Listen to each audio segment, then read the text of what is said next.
So last week, we heard about the need for more dignity in our disagreements. But when it comes to really important political disagreement, what does that even look like? The sponsors of this bill really frustrate me. But if I'm going to throw contempt their way, one, they're never going to want to come to the table.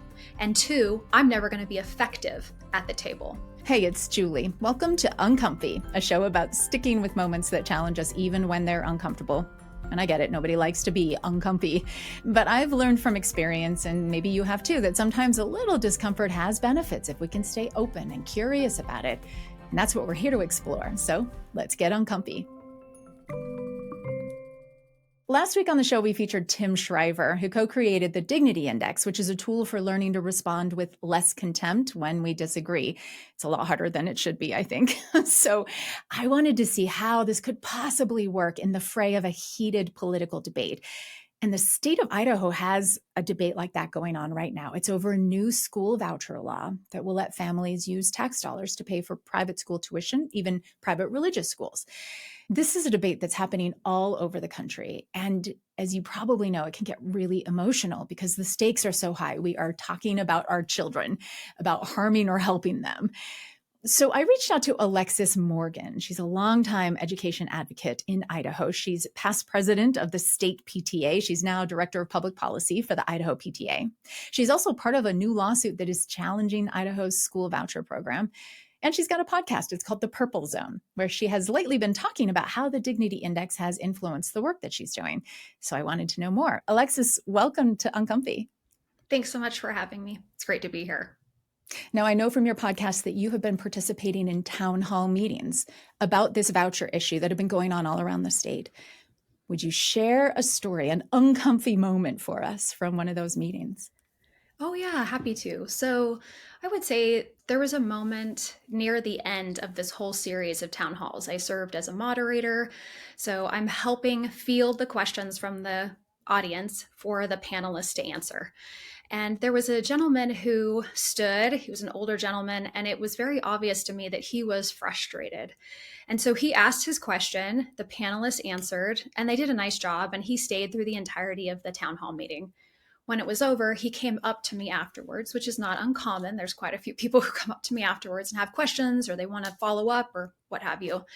So he came up to me and he kind of launched right back in to what he had to say. Was he on the opposite side of this issue from you? You're an Yep. opponent of the voucher program. Yeah, he was supportive because he's frustrated with the public school system.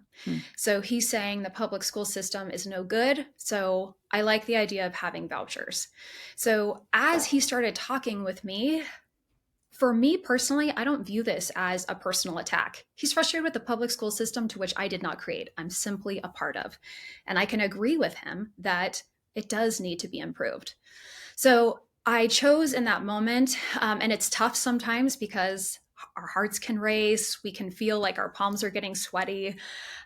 It can feel uncomfortable. But as he was talking and I just was listening to him, I thought to myself, this is a man who is legitimately frustrated. And so when he was done saying what he had to share, and it was obvious to me that he wanted to have a conversation, I found a thread in his story that I thought might help create a bridge between he and myself, or him and myself. And so I kind of tugged on that thread, took him on a journey that connected him with me, told him about my grandfather who had come over from Germany in 1914. He was 17. He got here, World War I broke out. And eventually that story took him to when my grandfather had kids. And he wanted to take his kids back to that German education system to show his children how incredible that system was. And when he took my dad back to that system, he was frustrated. He didn't see what he had experienced as a child. And I watched this man, as I kind of conveyed something that was personal for me, soften. And I said to him, my grandfather experienced something that you're describing and that I've experienced, and that we all experienced this education system.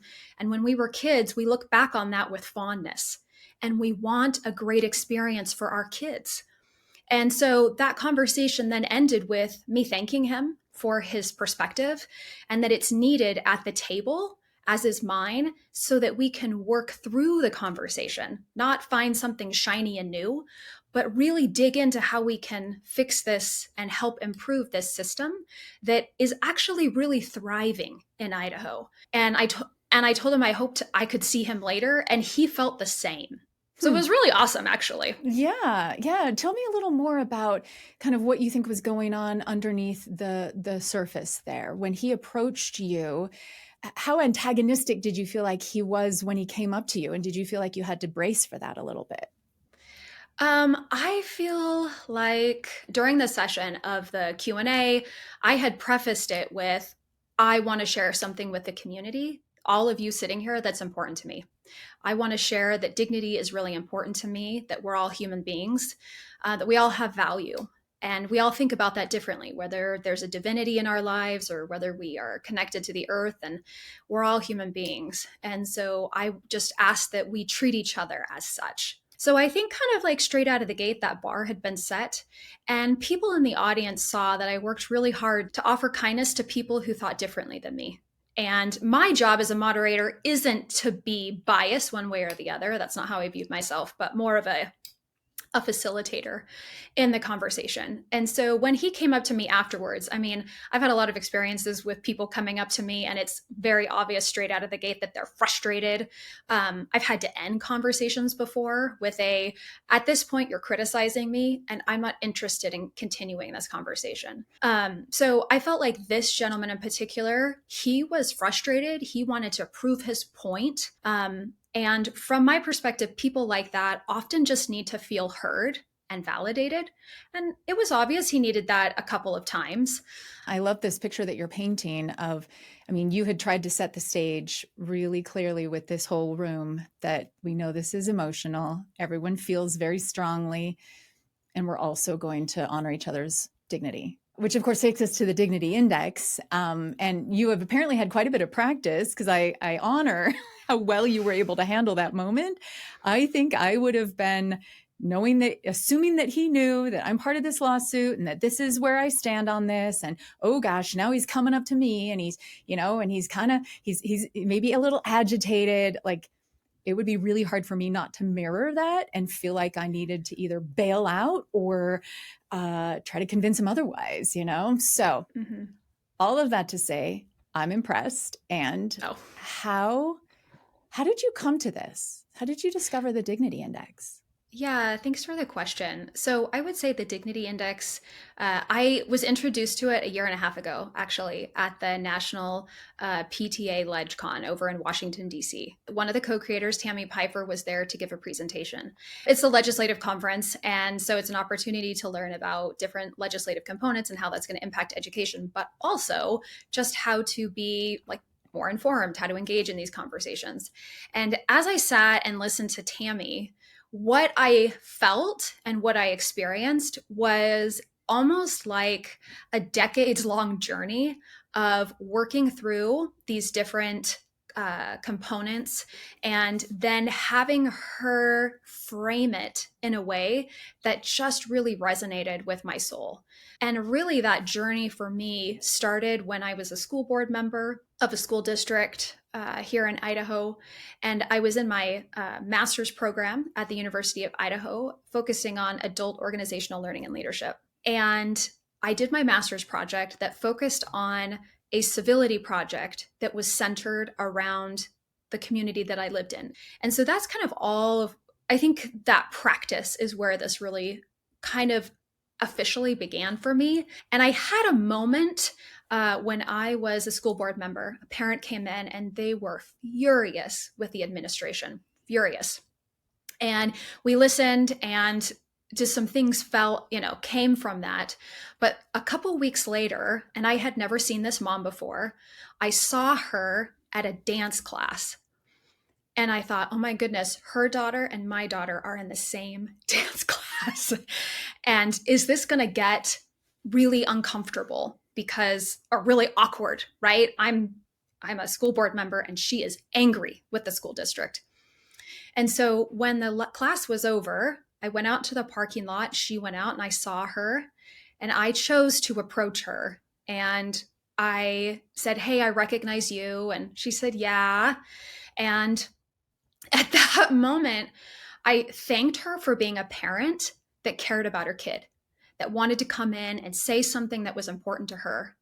And she really felt seen and heard in that moment. And then as I continued on a little bit, I said, I learned something really early on in my life, that sometimes two people can have a very different experience with somebody else. And I said, while I honor the experience that you had, and I believe you, I think that's what you experienced, I have a different relationship with that person. And I hope that you can honor that type of relationship that I have with that person. And she said, "Yeah, I can." And I said, "And in that honoring, I'd like to help I'd like to help you where I can." And so it was just really cool because like a year later, both of our daughters were in the same kindergarten class. And I thought, oof, I'm really glad that Thank goodness. took that chance to have that conversation with her. And this was before or after you had discovered the Dignity Index? This was like 10 years earlier. Oh, interesting. So, okay. So you were primed, I had but that. you had some, because I was sitting here thinking about, the Dignity Index has like the 1 through 8, one is like really contemptuous and considering the other person. I think they're not even human. It's our moral duty to destroy them before they destroy us. Like that's a 1, right?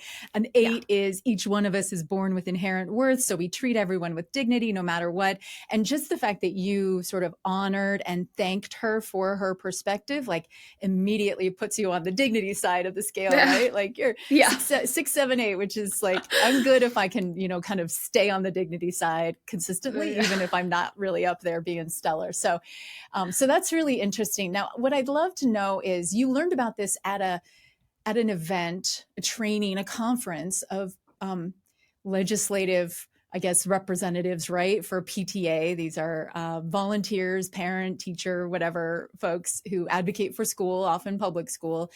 And so how well was this received? Because the world that we live in, where it feels like the assumption is that you can't be nice or even like acknowledge or validate another viewpoint and still win politically. Mm-hmm. So like, were you the only one in that workshop? Was everyone else like, no way, man, this isn't for me? But so funny. No, the workshop was packed full. It was a very large room. It was packed. There was only like seats available on the floor. And what I've observed, I've gone to legislative conferences for the PTA, for parents and teachers. I've been to lobby days for teachers in Idaho. And what is interesting is that the leaders of these organizations are, one of the messages that they express is, your job is not to get in there and prove a point. Your job is to make a connection, develop a relationship with them. And so what I observed in the room, because there was a long line to talk to Tammy Pfeiffer afterwards, was that her message really resonated with the people in the room, because they're trying these, parent advocates, education advocates, like if we're just in the space of, public education, they want to share that story and create that relationship, make that bridge so that there is, because we don't make connections when we throw contempt at people. And I think what I'll just say, I think is a little bit of a distinction is that people, and I've heard this too, that people think that conflict is bad. And I don't view conflict as negative. I view conflict as the process that we need to work through to get to this beautiful thing that we can create together. And I've seen that just time and time again, people who are willing to work through that conflict. And as they're all contributing and sharing and really wrestling with tough topics, something beautiful comes out of that. And that's what I think is so profound. Like when it comes to the Dignity Index, is helping people visualize what that could look like just in their lives as they're addressing conflict that is everywhere. Okay, so let me ask you a really tricky question here, Alexis. So you learned about the Dignity Index a year and a half ago. It's already sort of in your DNA. Over the last year, the Idaho State Legislature is debating and ultimately passing this voucher program that you were lobbying against, vocally against, advocating against, right? And you didn't win. And so now you're part of a lawsuit to try to fight that. Okay, so the question is, can you win and still try to be high on the dignity scale, right? Like, has it actually gained you anything as an advocate when it comes to like wins and losses? I think from my perspective, things aren't always going to work out the way that we want. And that is very evident in the political system. We see that all over the place. And now more than ever, there's so much division. And there's a phrase I heard from someone once that said, we're not winning or losing. We are winning or learning, or learning.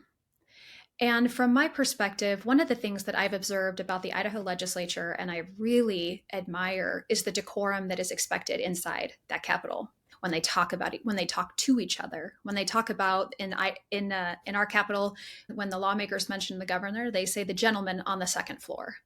And so as I have spoken, I mean, you can go back and look at conversations on my podcast. I try to make it so that I'm conveying a level of dignity towards people, towards the sponsors of this bill, who on some measure really frustrate me. Doesn't mean I don't have feelings. I still get frustrated and angry and all of those things.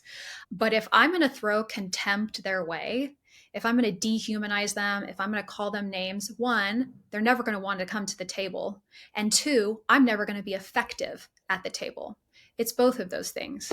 And so I love that we have processes in place within our system so that we can continue to fight for the things that we care about.